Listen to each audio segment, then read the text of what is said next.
এখন বলেন, যারা নিজেরাই নামাজ পড়ে না তারা নামাজ কেমনে কায়েম করবে? আমার দেশের এক নেতা তো বলেই ফেলেছিলেন, কয় আগামীকালকে কি জানো ঈদুল আজহার না ঈদুল ফিতরের জানাজার নামাজ অনুষ্ঠিত হবে। আগামীকালকে কোন নামাজ অনুষ্ঠিত হবে? ঈদুল আজহা না ঈদুল ফিতর জানি ছিল, এটা জানাজার নামাজ হবে। আচ্ছা বলেন, জানাজার নামাজ আর ঈদুল আজহা ঈদুল ফিতরের নামাজ কি এক নামাজ? কোন জায়গায় লিয়াকত আলী আর কোন জায়গায় আপনার বগলে তালি, দুটো কি একরকম হইল? একরকম তো হইল না। রাষ্ট্রের ব্যাপারে আমরা সজাগ সচেতন না থাকার কারণে রাষ্ট্র ব্যবস্থাটা আজকে অন্যরকম লোকদের হাতে চলে যাচ্ছে। দিয়া রহমানিয়া মাদ্রাসা শুধু মাদ্রাসা নয়, শুধুমাত্র কথিত অর্থে মাদ্রাসা নয়, এটা এই অঞ্চলের মানুষের দিন ঈমান আমল হেফাজতের জন্য এটা অনুরূপভাবে একটা দিনের বাতিঘর। আল্লাহ তাআলা কিয়ামত পর্যন্ত এই দিনের ইদারাকে আল্লাহ তার রহমত দিয়ে, তার রহমতের চাদর দিয়ে হেফাজত করুন, বলি আল্লাহুম্মা আমিন। আমি মূলত এখানে এই রহমানিয়া মাদ্রাসার আমার মরহুম তাওই সাহেবের যে সন্তানেরা আছেন, মাশাআল্লাহ, ওনার আব্বা একজন মাস্টার হলেও দাওয়াতে তাবলীগের মেহনতের সাথে থাকার কারণে আলহামদুলিল্লাহ অনেক বুজুর্গ ব্যক্তিত্ব ছিলেন। তার সন্তানেরা প্রত্যেকেই আল্লাহর মেহেরবানি নিজ নিজ জায়গায় তারা প্রস্ফুটিত, স্বনামধন্য। এই রহমানিয়া মাদ্রাসার বাণী যারা, আমি তাদের সাথে নগণ্য এক খাদেম হিসাবে, গোলাম হিসাবে তাদের সাথে সম্পৃক্ত। আল্লাহ যে তাদের সাথে আমাকে সম্পৃক্ত করেছেন, এই জন্য আমি রব্বে কারিমের দরবারে বিনয়ের সাথে শুকরিয়া প্রকাশ করছি, আলহামদুলিল্লাহ। তো আমার যেহেতু একটা প্রোগ্রাম আছে, আর সামনে জাতীয় সংসদ নির্বাচনকে কেন্দ্র করে প্রচুর প্রোগ্রাম করতে হচ্ছে, কিছু পাবলিকের সাথে একটা রিলেশনশিপ এস্টাবলিশ করার জন্য আমাকে প্রচুর কষ্ট করতে হচ্ছে। তা আমি, আমার ভাইজানেরা বলেছেন, বিআই সাহেবরা বললে তো এটা ছোট করা হয়, আমার সম্মানিত ভাইজানরা বলেছেন, প্রত্যেক ভাইজানদেরকে আমি খুব মনের থেকে শ্রদ্ধা করি। আমার বড় বিআই থেকে শুরু করে ছোট বিআই পর্যন্ত আমি হৃদয় থেকে তাদেরকে ভালোবাসি, আত্মীয় হিসাবে নয়, আলেম হিসাবে। এবং ওনার আব্বা নিঃসন্দেহে একজন বুজুর্গ ব্যক্তি ছিলেন, আল্লাহওয়ালা মানুষ ছিলেন। মাদ্রাসায় পড়লেই মানুষ বুজুর্গ হয় এরকমটি না, স্কুল কলেজে পড়েও অনেক মানুষ বুজুর্গ হয়েছে সহবতের কারণে। তো বুজুর্গের আওলাদ হিসাবে আমি তাদেরকেও অত্যন্ত শ্রদ্ধা করি মনের থেকে। তো লম্বা কথা বলবো না, আমি কালামুল্লাহ শরীফে আপনাদের জন্য সূরা আল হজ, এই সূরার 41 নম্বর আয়াতে কারিমা আমি আপনাদের সামনে উপস্থাপন করেছি, তেলাওয়াত করেছি। একটি রাষ্ট্র, কল্যাণময় রাষ্ট্রের কথা যদি আমরা চিন্তা করি, আমাদের দেশে রাষ্ট্র আছে, ভূখণ্ড আছে, যখন যারা ক্ষমতায় যায় মনে হয় ভাবখানা এরকম উলট পালট করে দেমা লুটে পুটে খাই, ভাবখানা এরকম। কিন্তু জনগণের জন্য যেই রাষ্ট্র কল্যাণের, জনগণের জন্য যেই রাষ্ট্র মঙ্গলের, এরকম একটা সুন্দর রাষ্ট্রের চিত্র আল্লাহ তাআলা কোরআনুল কারীমের সূরা আল হজ, এই সূরার 41 নম্বর আয়াতের ভিতরে আল্লাহ তাআলা তুলে ধরেছেন।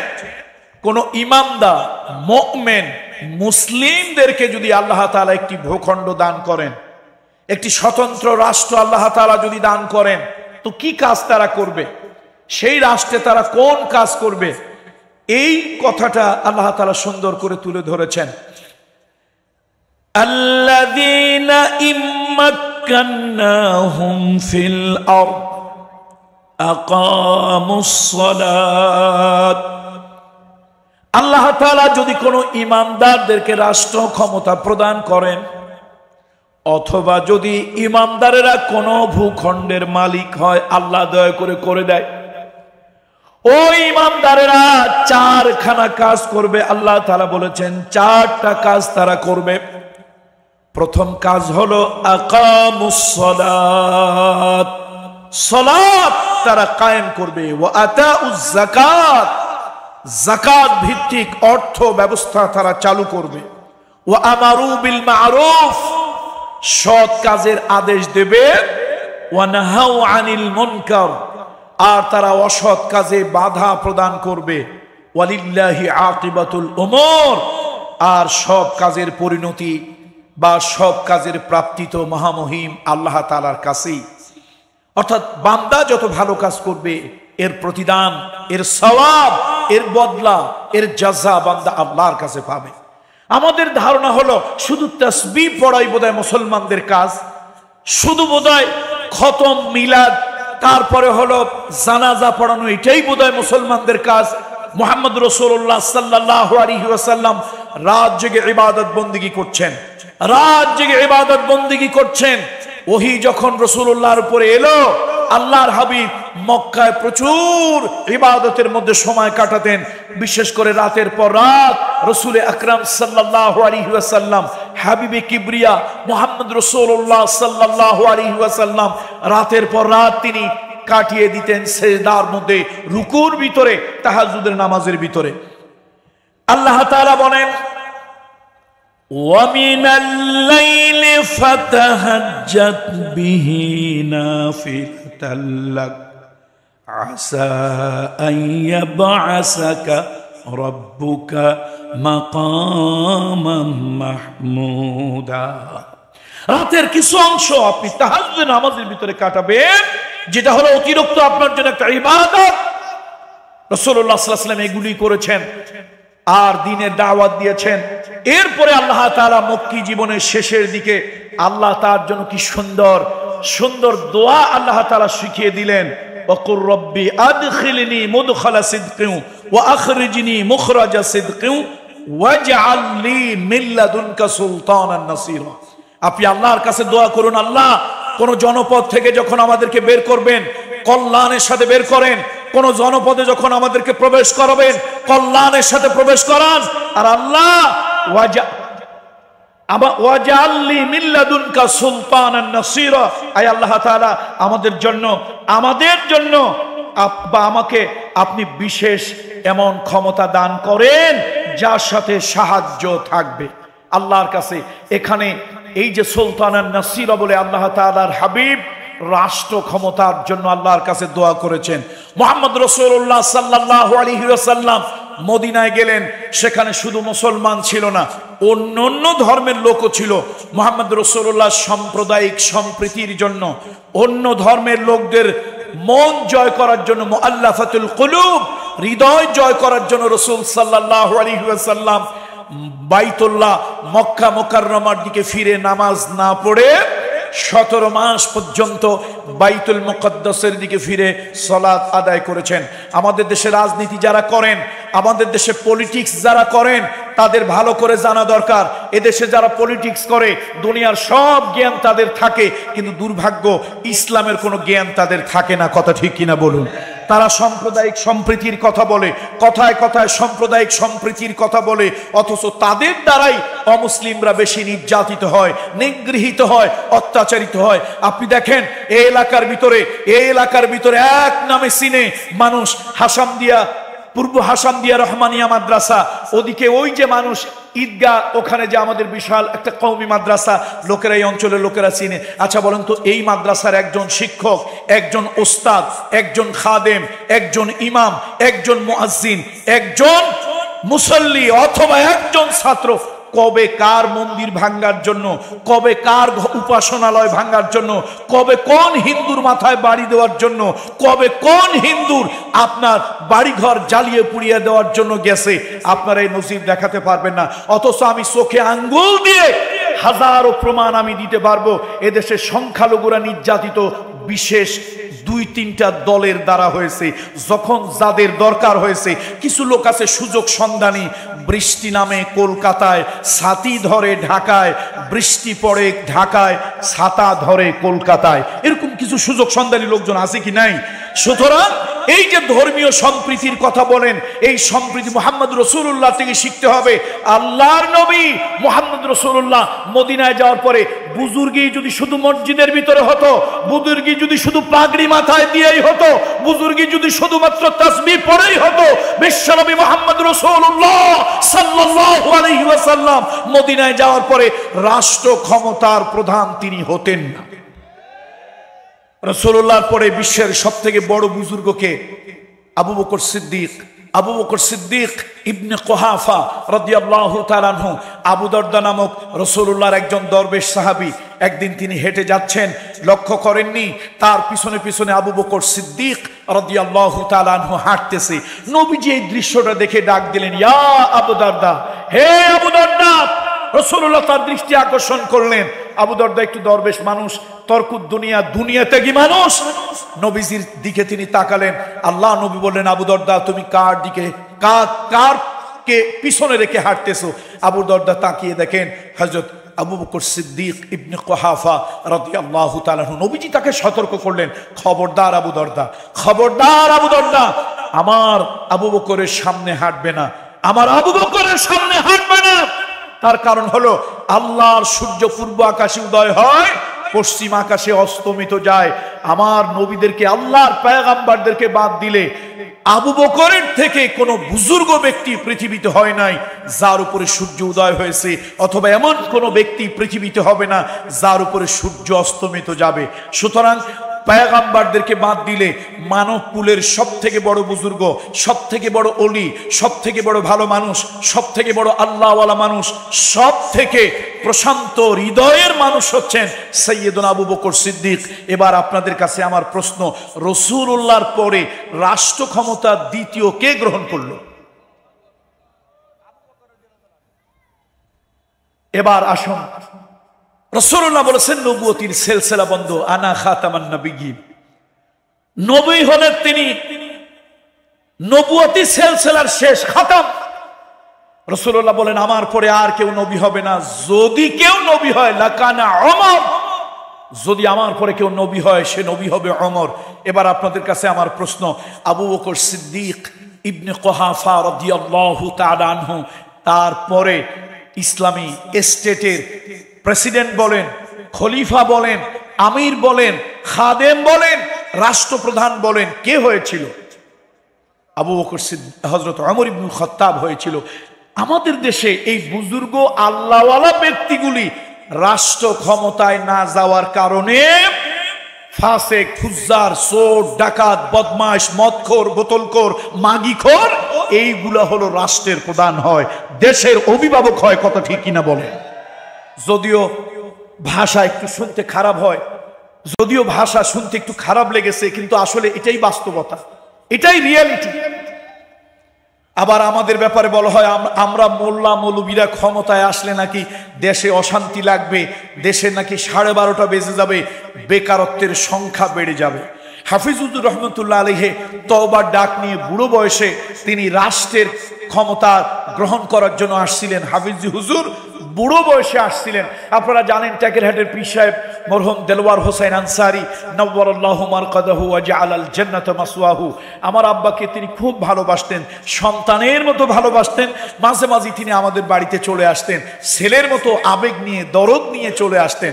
হাফিজ হুজুর রহমতুল্লাহ আলাইহি তিনি ধরতে গেলে এই যুগের মানুষ না, একটু পিছনের যুগের মানুষ। বুজুর্গের দিক থেকে দেখেন, সাংবাদিকেরা তো খোটায় খোটায় প্রশ্ন করে।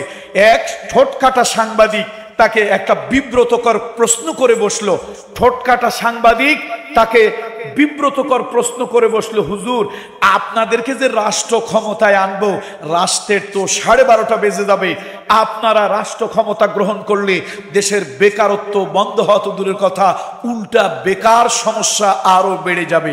কেমনে বাড়বে? বলে আপনারা আসলে সিনেমা বন্ধ, নাটক বন্ধ, যাত্রা বন্ধ, থিয়েটার বন্ধ, পালা গান, সারি গান, যাত্রা গান, কাওয়ালি গান, বাওয়ালি গান, সব গান বন্ধ।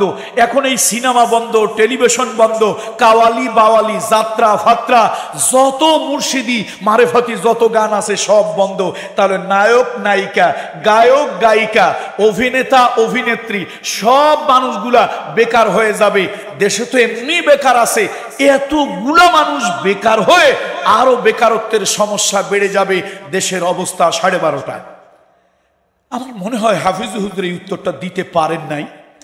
তার মতো সেই আগের যুগের মানুষ, তিনি তো এরকম একটা চমকপ্রদ উত্তর দিতে পারেন না, আল্লাহ তার জবান দিয়েই বোধহয় উত্তরটা দেওয়াইছে।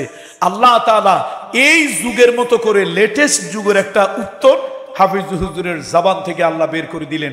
তিনি উঠে বললেন, ভাই সাংবাদিকেরা, আমরা ক্ষমতায় গেলে সিনেমা বন্ধ, নাটক বন্ধ, অশ্লীলতা, বেহায়াপনা, বেলেল্লাপনা এগুলি বন্ধ হবে, এটা ঠিক আছে, কিন্তু নায়ক নায়িকা, গায়ক গায়িকা, তারপর এই যে এই শিল্পী, এগুলো যে বেকার হবে তা তো আমরা বলি নাই। আমরা তাদের চাকরি কেড়ে নেব, তাদেরকে বেকার করে দেব, নিঃস্ব করে দেব, কথা তো বলি নাই।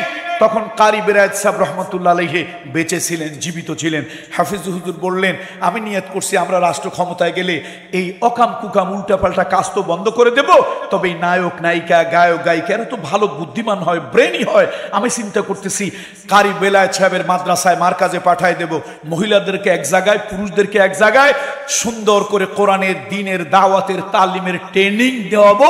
কারি বেলায়েত সাহেব যখন বলবে মাশাআল্লাহ তাদের ট্রেনিং শেষ, এবার আমি ৬৮,০০০ গ্রামে তাদেরকে কাজে লাগাই দেব। উত্তরটা সুন্দর উত্তর হয়েছে না? একটা যুগ উপযোগী একটা উত্তর হয়েছে। এই জন্য আসুন, রাষ্ট্রের ব্যাপারে আমরা সজাগ সচেতন না থাকার কারণে রাষ্ট্র ব্যবস্থাটা আজকে অন্যরকম লোকদের হাতে চলে যাচ্ছে। এই জন্য আল্লাহ তাআলা ইমানদারেরা, মুমিনেরা, মুসলমানেরা যদি কোনো ভূখণ্ডের মালিক হয়, তাদের চারখানা কাজের কথা আল্লাহ তাআলা বলে দিয়েছেন। আল্লাযীনা ইম্মাক্কান্নাহুম ফিল আরদ আকামুস সালাত, নামাজ সালাত কায়েম করবে, নামাজ কায়েম করা। এখন বলেন, যারা নিজেরাই নামাজ পড়ে না তারা নামাজ কেমনে কায়েম করবে? আমার দেশের এক নেতা তো বলেই ফেলেছিলেন, কয় আগামীকালকে কি জানো ঈদুল আজহার না ঈদুল ফিতরের জানাজার নামাজ অনুষ্ঠিত হবে।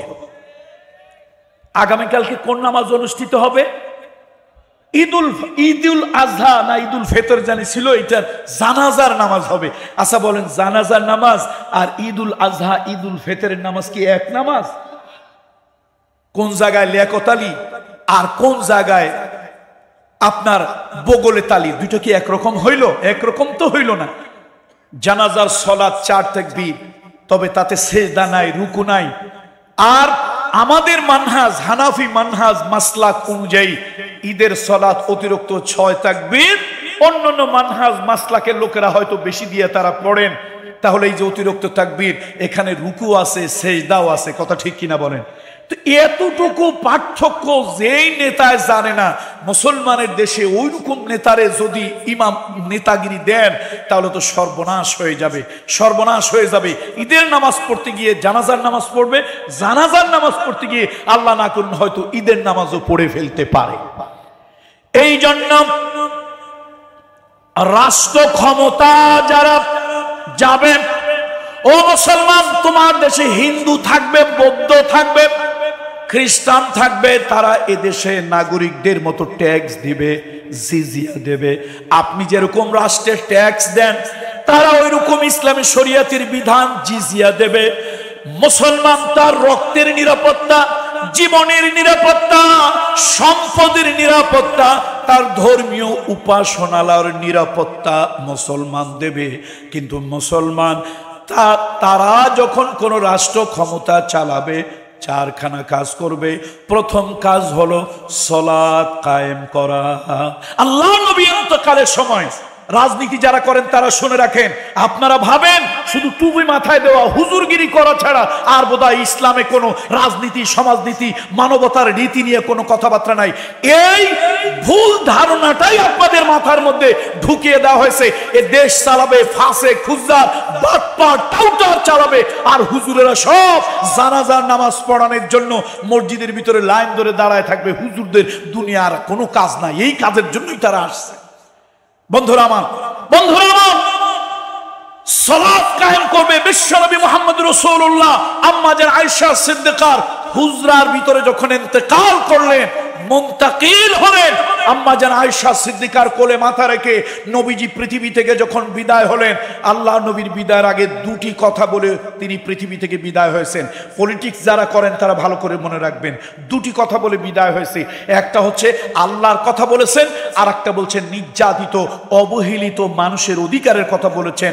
আসসালাত as-salat wa ma malakat aymanukum, সালাত নামাজ, নামাজ আমার উম্মতেরা তোমাদেরকে এতিম করে আমি আল্লাহর দরবারে, আমার ইলাহের দরবারে আমি চলে যাচ্ছি, নামাজ তোমাদেরকে দিয়ে গিয়েছি, এই নামাজ তোমরা ছেড়ো না। দ্বিতীয় বললেন তোমাদের অধীনস্থ দাস দাসী, চাকর নকর, সমাজের ভুখা নাঙ্গা, ক্ষুধার্ত, বুভুক্ষ, গরিব যে সকল লোকেরা তোমাদের অধীনে কাজ করে, এই লোকগুলোর হিউম্যান রাইটস, ফান্ডামেন্টাল রাইটস, এই মানুষগুলো গরিব হতে পারে, এই মানুষগুলোর চামড়া কালো হতে পারে, এই মানুষগুলোর চেহারা অত সুন্দর না হতে পারে, এই মানুষগুলো ছেঁড়া ফাড়া জামা কাপড় পরতে পারে, তোমাদের অধীনে কাজ করলেও, তোমাদের অধীনে চাকরি করলেও এই মানুষগুলো মানুষ, দে হ্যাভ রাইটস, তাদেরও মানসিক অধিকার আছে। এই জন্য রাসূলুল্লাহ ইন্তেকালের আগে দুই কথা বললেন, ইন্তেকাল হলেন, এই উম্মতকে শোকের সাগরে ভাসিয়ে তিনি চলে গেলেন। কথা ছিল কয়টা? আওয়াজ দিয়ে বলেন, কথা ছিল কয়টা? as-salat, উম্মত নামাজ রেখে যাচ্ছি, নামাজ, as-salat ওয়া মা মালাকাত আইমানুকুম, তোমাদের অধীনস্থ যারা তারা। তাহলে রাসূলুল্লাহ সাল্লাল্লাহু আলাইহি ওয়াসাল্লাম নামাজের কথা বলি বিদায় হয়েছেন, ওটা আমাদের কাছে রেখেছেন। আসুন সালাত কায়েম করতে হবে, সালাত কায়েম করতে হবে।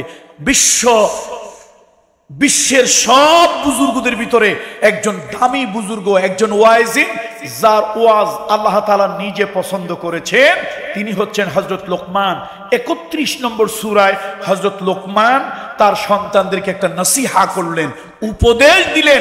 এই যে আমি যেরকম গুনাহগার ওয়াজ করতেছি, আমার পরে দেশের যোগ্য এই দেশের অনেক বড় কয়েকজন উলামা ইকরাম আপনাদেরকে কথা শোনাবে। বলেন আলহামদুলিল্লাহ।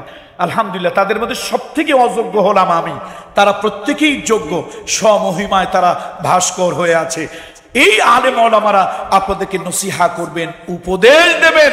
বন্ধুরা আমার, এরকম পৃথিবীতে একজন নসিহা করেছিলেন, গরিব মানুষ, কালো মানুষ, বেটে মানুষ, খাটো মানুষ, ছাগলের রাখাল মানুষ, তিনি হচ্ছেন হযরত লোকমান। কিন্তু ওই মানুষটার ইখলাস, খুলুসিয়াত আল্লাহর কাছে এতটাই কবুল হয়েছিল, আল্লাহ তাআলা তার ওয়াজ কোরআন শরীফের ভিতরে রেকর্ড করে দিয়েছে। ছোট্ট একটা ওয়াজ আমি আপনাদের সামনে তুলে ধরছি।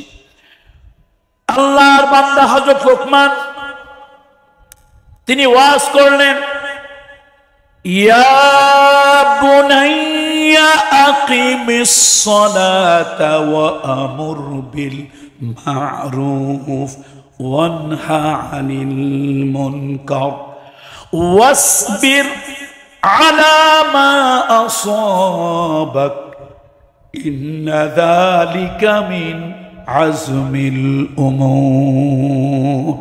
হযরত লোকমান বলেন, ও আমার সন্তানেরা, ও আমার কলিজার টুকরা সন্তানেরা, বাবা হিসাবে তোমাদেরকে নসিহা করি, উপদেশ দেই, ওয়াজ করি।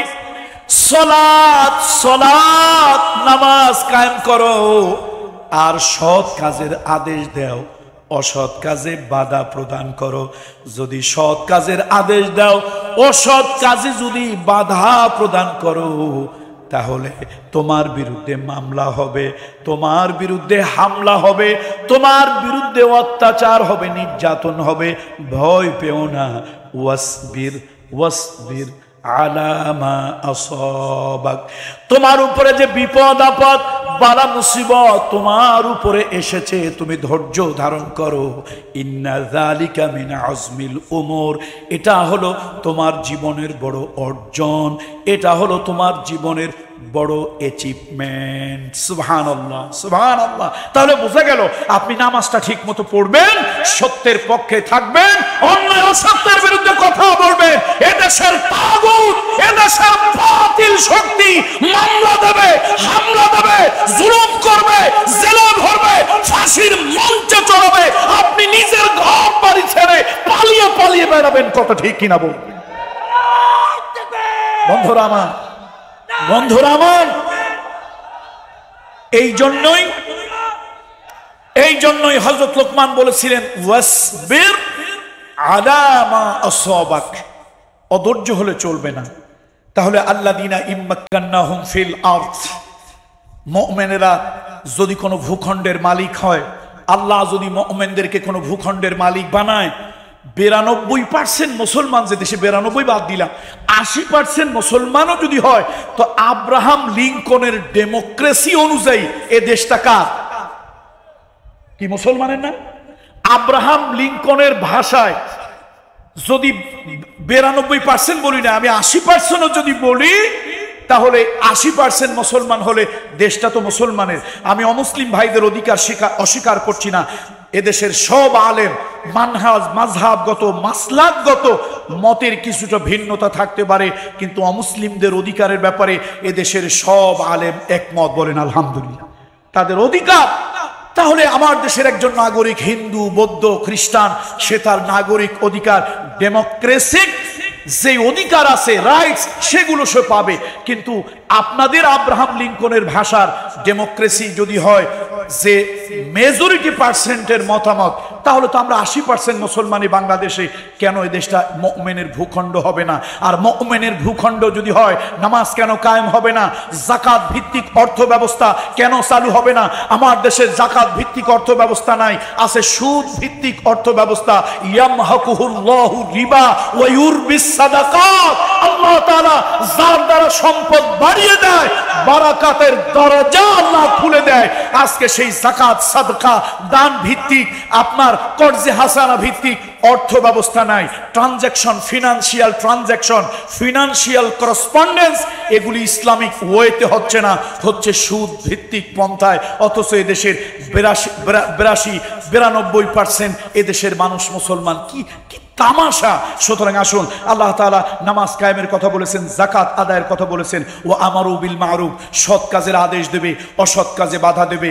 আমার দেশে ক্যাসিনো চলে, সেটা বাধা দিতে গেলে উল্টা আপনি আমি সরকারের কাছে আসামি হই। দেখেন, আল্লাহ নিষেধ করলো মদ হারাম, আমার দেশের পার্লামেন্ট আল্লাহর আইনকে পাশ কাটিয়ে তারা বলল হ্যাঁ মদ খাওয়া যাবে। দুটা জিনিস, বয়স যদি 21 হয় আর একটা লাইসেন্স থাকে।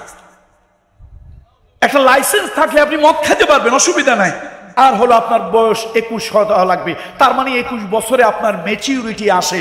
আর আল্লাহ তাআলা 4টা স্টেপে, শেখুল হাদিস মরহুম আজিজুল হক নব্বরাল্লাহু মারকাদাহু ওয়া জাআলাল জান্নাতা মাসওয়াহু, উনি একটা বক্তব্য দিয়েছিলেন, বলছিলেন ইসলাম কখনো চরম পন্থা অবলম্বন করে না।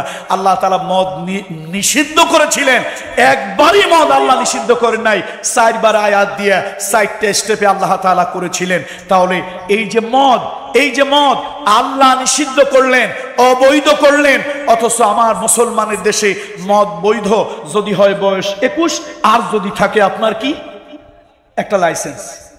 তাহলে আল্লাহর বিধান লঙ্ঘন হচ্ছে, আর আমরা তখনও মনে মনে ভাবতেছি না দেশটা তো মুসলমানেরই। আমার অর্থনীতি, আমার ফিনান্সিয়াল ট্রানজাকশন, আমার ফিনান্সিয়াল করসপন্ডেন্স শরিয়া মোতাবেক হয় না, শরিয়ার আলোকে হয় না, সুন্নাহর আলোকে হয় না। যেটা অভিশপ্ত ঘৃণিত সেই সুদ ভিত্তিক পন্থায় আমার দেশের ফিনান্সিয়াল ট্রানজাকশন হয়, ফিনান্সিয়াল করসপন্ডেন্স হয়। অথচ দেশে দাড়িওয়ালা, টুপিওয়ালা, জুব্বাওয়ালা, কালেমাওয়ালা মুসলমানের অভাব নাই। এই জন্য এদেশের আলেম ওলামা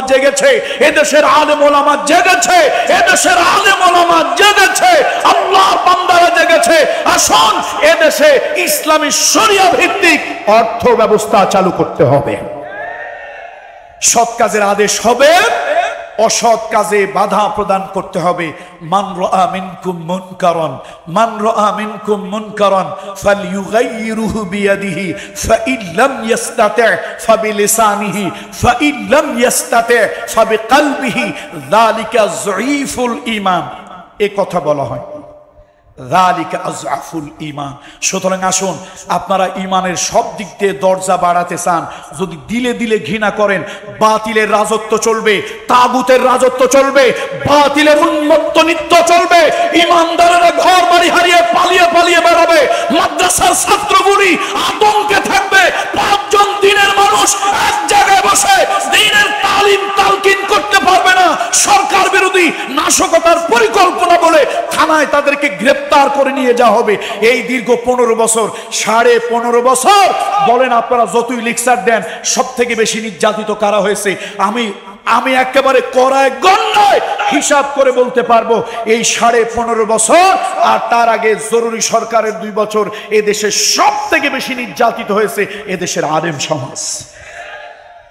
উমাইয়া যেরকম একটা জগদ্দল পাথর, উমাইয়া যেরকম একটা জগদ্দল পাথর সাইয়েদনা বেলালের বুকের উপরে চাপিয়ে রেখেছিল, বেলালের কণ্ঠ বন্ধ করার জন্য চেষ্টা করেছিল। উমাইয়ার মতো একটা পিচাস, উমাইয়ার মতো একটা নরপিচাস, উমাইয়ার মতো একটা নেতা লিডার, আজকে আমার সমাজে হাজারো উমাইয়ার মতো লিডার আছে যারা আলেমদের বুকের উপরে পাথর চাপা দিয়ে আলেমদের কণ্ঠ রোধ করতে চেয়েছে। মাশাআল্লাহ, কণ্ঠ কিন্তু রোধ হয় নাই। দেখেন না, খুকুমণি দীপুমণিরা বিয়ে হয় পরে, বাচ্চা হয় আগে। বিয়ে হইছে পরে, বাচ্চা হইছে। এই সমাজ এত অসভ্য, এই সমাজ এত অসভ্য। খুকুমণি পরিমণিরে বলে নাই, জিজ্ঞেস করে নাই তোদের বিয়ে হইল পরে, বাচ্চা পেটে ঢুকলো কেমনে আগে। অথচ মামুনুল হকেরা বউ নিয়া রিসোর্টে গেলে এই অসভ্য জাতি তার কাছে কাবিন নামা চায়। বিয়েরা আসুন, সময়ের সাহসী সিদ্ধান্ত নিতে হবে। ওলামা একরামদের সাথে আসি থাকবো, ওলামা একরামদের সাথে আসি থাকবো। বন্ধুরা আমার, সত্যের পক্ষে থাকবো, হকের পক্ষে থাকবো, দ্বীনের পক্ষে থাকবো। তা'মুরুনা বিল মা'রুফ ওয়া তানহাউনা আনিল মুনকার, সৎ কাজের আদেশ দেব, অসৎ কাজে বাধা প্রদান করব। আমার বড় কষ্ট লাগে, ঢাকা ইউনিভার্সিটির একজন প্রাক্তন ছাত্র হিসাবে আমি দুঃখ করে বলি, আমি প্রশাসনকে অনেকবার বলেছি, জীবনের ঝুঁকি নিয়ে বলেছি, ইউটিউবে আমার হাজারো বক্তব্য আছে। আমি প্রশাসনকে বলেছি, আপনারা যেখানে ট্রাকে ট্রাকে অস্ত্র পাওয়া যাবে ওই জায়গায় পুলিশ প্রশাসন রেড দেয় না, ওই জায়গায় জঙ্গি খুঁজে পায় না। মাদ্রাসার ছাত্ররা বছরে একবার আপনাদেরকে মুসাআদা করার জন্য একটু কোরবানি দেবে, সেই জন্য অনুমতি নিয়ে মাদ্রাসার কমিটি জানে 10টা 20টা ছুরি বানায় রাখছে মাদ্রাসার কোনো এক জায়গায়, থানায়ও জানে, এলাকার গণ্যমান্য লোকেরাও জানে মাদ্রাসায় 10টা ছুরি আছে। এটা মানুষ জবা করার জন্য না, বেয়াদবদেরকে জবা করার জন্য না, নাস্তিকদেরকে জবা করার জন্য না, সমাজের মানুষকে মুসাআদা করবে। কোরবানি ঈদুল আজহায় একটু গরু কোরবানি দিয়ে আপনাদেরকে মাদ্রাসার তলিবুল ইলমরা সহযোগিতা করবে, সেই জন্য 10টা অস্ত্র। আপনারা যেখানে ট্রাকে ট্রাকে অস্ত্র পাওয়া যায়, হেলমেট পাওয়া যায়, অস্ত্র পাওয়া যায়, দেশি বিদেশি বন্দুক পাওয়া যায়, পিস্তল পাওয়া যায়, সেখানে পুলিশ প্রশাসন সেখানে গিয়ে রেড দেয় না, সেখানে জঙ্গি খুঁজে পায় না। যত জঙ্গি খুঁজে পায় কোন জায়গায়? মাদ্রাসাগুলোতে জঙ্গি খুঁজে পায়। এক আজীব ব্যাপার, আজীব ব্যাপার। এই জন্য আসুন, দৃষ্টিভঙ্গি পাল্টাতে হবে, এ জাতির মনোভাব পাল্টাতে হবে, এ জাতির চিন্তা চেতনা পাল্টাতে হবে। আসুন, এদেশের 92% 92% মুসলমান যদিও না হয়, অন্তত 80% মুসলমান আছে। সেই 80%-এর ভিত্তিতে আপনাদের ভাষায় আমরা ডেমোক্রেসির উপরে বিশ্বাসী নই। এই যে আজকে মুফতি জসিমউদ্দিন রহমানী, আমি তারে ভালোবাসি, যদিও আমি গণতান্ত্রিক এই দেশে বাস করি, কি করব, করার তো কিছু নাই।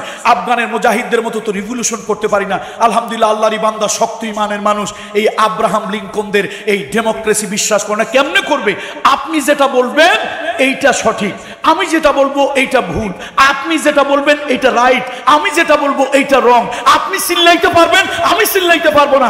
আপনি কিছু করলেই সেটা হবে পরিকল্পনা, আমি কিছু করলেই সেটা হবে নাশকতার ষড়যন্ত্র। এর নাম যদি হয় ডেমোক্রেসি, তোমাদের ডেমোক্রেসিকে জুতা পেটা করে বঙ্গোপসাগরে নিক্ষেপ করি। পড়াশোনা আমরাও করিস, তোমরা যেরকম বিশ্ববিদ্যালয় থেকে ডিগ্রি নিয়েছো ওইরকম বিশ্ববিদ্যালয় থেকে ডিগ্রি আমরাও নিয়েছি। তোমরা বিসিএস পড়েছো, পিসিএস করেছো, তারপরে তোমরা প্রশাসনে বিভিন্ন ক্যাডারে এসেছো, ওইরকম ক্যাডারে আমরাও যাওয়ার মতো যোগ্যতা আমাদের আছে, ছিল। আমরাও যদি যেতাম, তোমরা স্যার বলতে বলতে অনেকে প্রস্রাব পায়খানা করে ফেলতে। আমরা একেবারে সমাজের নিচু শ্রেণী থেকে উঠে আসিনি, আমরা অশিক্ষিত মূর্খের সমাজ থেকে উঠে আসিনি। আমার কথা হলো, তোমরা ডেমোক্রেসির নামে যেটা করো এটা ডেমোক্রেসি নয়, এটা ডিক্টেটরশিপ, এটা স্বৈরতন্ত্র। যারা বলুন ঠিক কিনা? এদেশের আলেম ওলামা দ্বীনপন্থী লোকের কথা রাখতে হবে। এদেশের শাসন ব্যবস্থা দ্বীনের আলোকে, কোরআন এবং সুন্নাহর আলোকে হতে হবে। আল্লাহ তাআলা এই মুসলমানের ভূখণ্ডটাকে কোরআন এবং সুন্নাহর আলোকে পরিচালিত করার তৌফিক দান করুন। এই জমিনটাকে আল্লাহ তাআলা দ্বীনের জমিন হিসাবে কবুল করুন। আল্লাযীনা ইম্মাক্কান্নাহুম ফিল আরদ আকামুস সালাহ ওয়া আতাউজ যাকাত, আমরা যেন সালাত কায়েম করতে পারি, যাকাত ভিত্তিক অর্থ ব্যবস্থা করতে পারি, সৎ কাজের আদেশ দেওয়ার জন্য এক শ্রেণীর লোক দায়ীর ভূমিকা যেন পালন করতে পারি, আর গভর্নমেন্টের লোকজন থাকবে অসৎ কাজ বন্ধ করে দেওয়ার জন্য, উল্টায় দেওয়ার জন্য। গভর্নমেন্টের এরকম লোক থাকবে যারা এদেশে খারাপ কোনো কাজ হতে দেবে না। সেই সমাজ দেখে তারপরে কবরে যাওয়ার তৌফিক আল্লাহ তাআলা আমাদেরকে দান করুন।